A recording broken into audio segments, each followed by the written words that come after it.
inside. Tom rolled over the spaceship and lifted the bubble-shaped lid. Inside the spaceship sat a tiny little star-headed baby, and when it saw Tom's fuzzy face, it stopped crying and began to smile. And it reached up at Tom.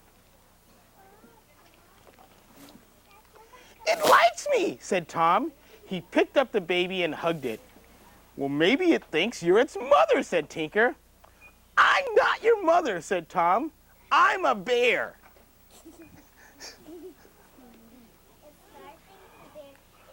While Tom held the baby, Tinker examined the spaceship. It's got a few dents, but nothing seems to be broken. "Maybe it's just out of gas," said Tom. "Maybe," said Tinker, "but let's take it inside for a closer look."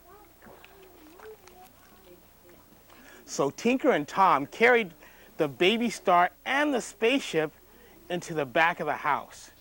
In the kitchen, Tom put the baby on the floor and helped Tinker hoist the spaceship onto the table.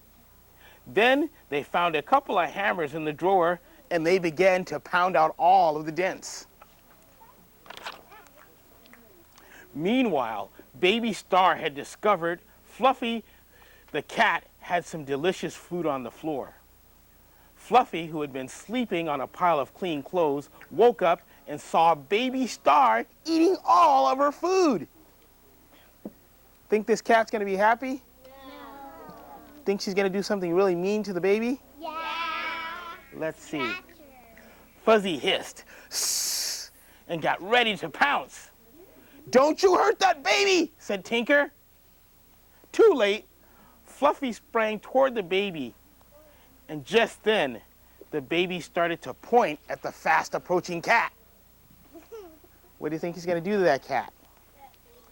Instantly, Fluffy flipped over to her back, and she began to float around the room.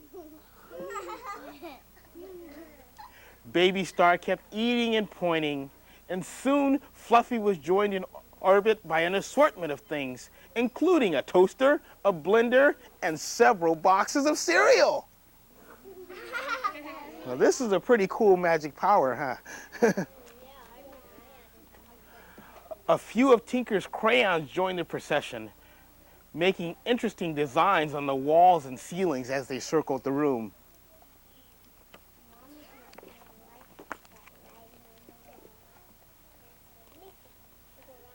The pounding had awakened Tinker's father, who came downstairs to see what all the noise was about. "Okay, what's going on here?" he said. "Well, we're trying to fix Baby Star's spaceship. And that way the baby star can go home and find its mother." And that's when Tinker's father caught sight of Baby Star. He opened his mouth, and he was about to say something, but nothing came out. The only thing he could do was sort of stare and point. And Baby Star, with his mouth smeared with cat food, pointed right back. And you know what happens when he points, don't you? So Tinker's father rose several inches off the floor, spun around 3 times, and floated right back up the stairs. "Hey, Dad," said Tinker, "do we have any rocket fuel?" But his father didn't answer, so Tinker decided to try to make some. So they took some orange juice from the refrigerator and they poured it into the small hole that they found in back of the spaceship. And then they added a bottle of ketchup.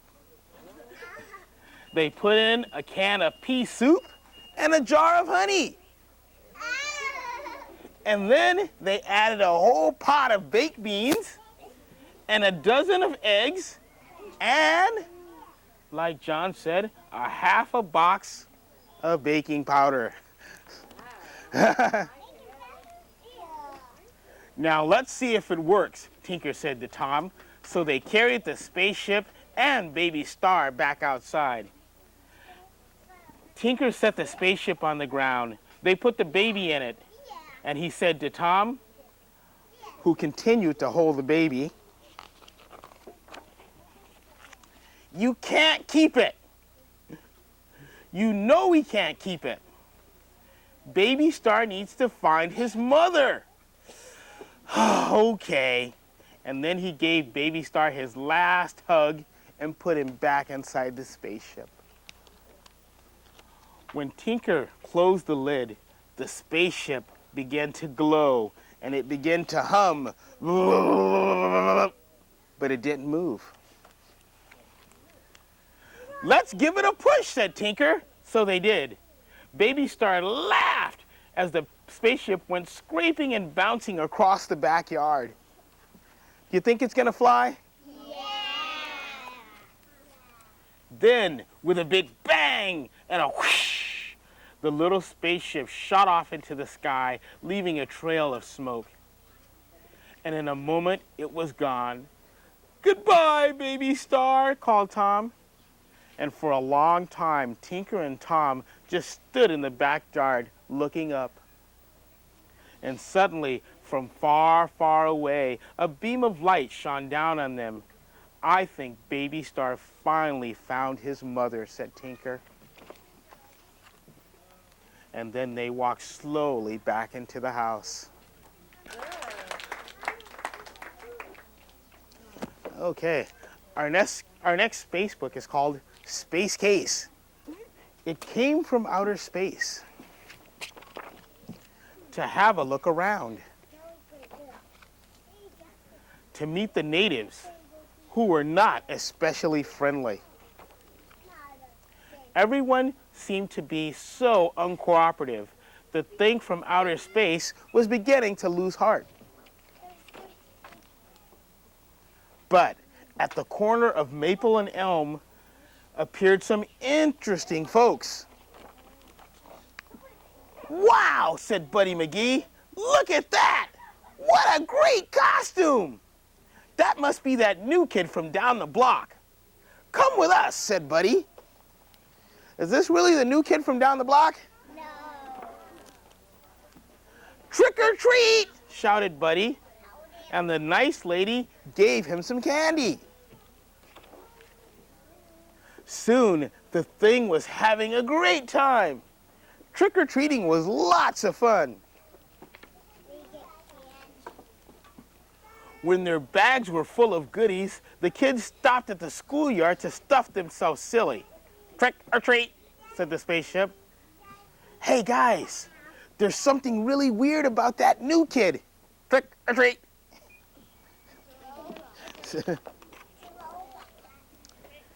Hitting home, Buddy noticed that he was being followed, and for the first time, he got a good look at the thing.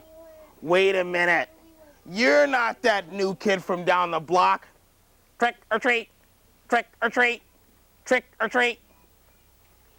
"Do you want to spend the night at my house?" asked Buddy. And Mr. McGee let them in. "You'll like my room," said Buddy. After studying the dictionary, the thing found it much easier to communicate. "My origin is outer space." "I thought so," said Buddy. "We'll have lots to talk about in the morning." And when Buddy turned out the lights, the thing turned out its lights and lowered its antenna. Mrs. McGee was surprised to see the thing at the breakfast table. "What on earth is that?" she said. "It's from outer space," said Buddy. "Yes, dear," said his mother. While Buddy ate his eggs, the thing atomized a glass of orange juice. "Fantastic toys these kids have these days," said Mr. McGee. "Are you sure you want to come to school with me?" Buddy asked the thing. "Unquestionably. I want to observe. I want to go to school." You think he should do it? No. Everyone was so excited by Mr. Jones' reptiles that nobody even noticed the thing. "Good heavens," said the spaceship. "What weird-looking creatures." And now, said Mr. Jones, putting away his reptiles, it's time for our space projects. Uh-oh, said Buddy. I forgot to do mine. What am I gonna do? Calm down, said the spaceship. I have a plan.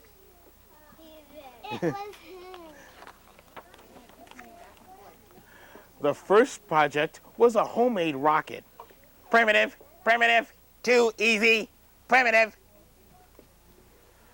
Then John Watson showed a model of Mars. That is not Mars. It's all wrong, said the robot.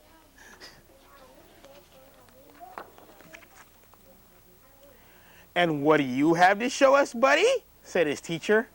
And before Buddy could say anything, his robot went to the front of the class, did some fancy mathematics on the backboard, and said, Buddy said, that's my robot!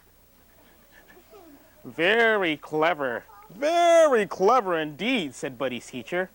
That's worth an A. Whew, said Buddy. School was fun, but I would not like to do that every day, said the robot.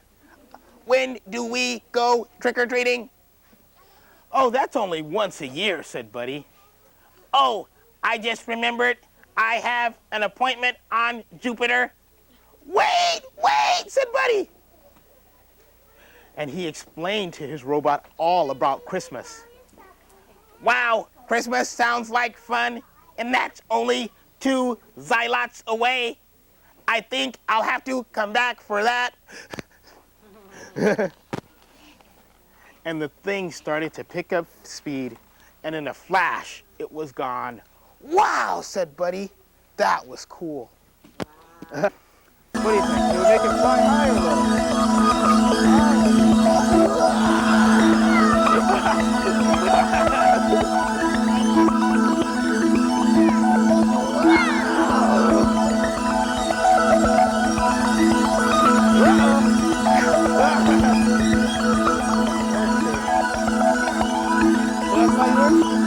Really?